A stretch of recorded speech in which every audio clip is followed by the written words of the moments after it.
المهم الاخوان، هذه هي الصوره ديك هاد السيده الاسبانيه اللي غنهضر لكم عليها. والمغاربه اللي وراها هما هادوك اللي كاينين واقفين مساكن غير حالين فهمهم. سلام خوتي المغاربه. عرفتي واحد الفيديو شفتو مؤخرا في مواقع التواصل الاجتماعي، كيبكي وكيضحك وكيبكي في نفس الوقت. بكثرة ما ضحكني بكاني اقسم بالله لشان عظيم.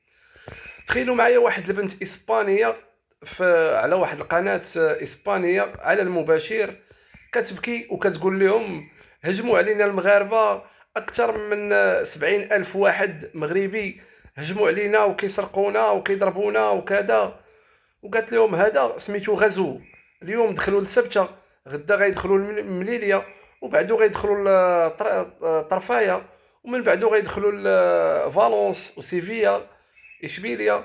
قالت لهم حنا محتاجين الجيش يتدخل، ضروري خاص الجيش الاسباني يتدخل ضد المغاربه، حيت حنا خايفين وكيخلعونا وكيسرقونا.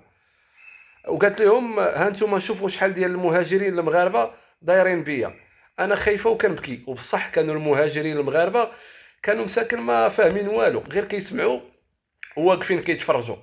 وفسالات الهضره بداو كيصفقوا عليها المغاربه، وبداو كيغوتوا المغاربه اللي وراها، اللي واقفين وراها، بداو كيغوتوا: وي برافو برافو برافو. مساكن ما عارفين والو. دابا هاد الفيديو ضرب كثرة ما ضحكني، في نفس الوقت فقسني وجاب لي البكيه.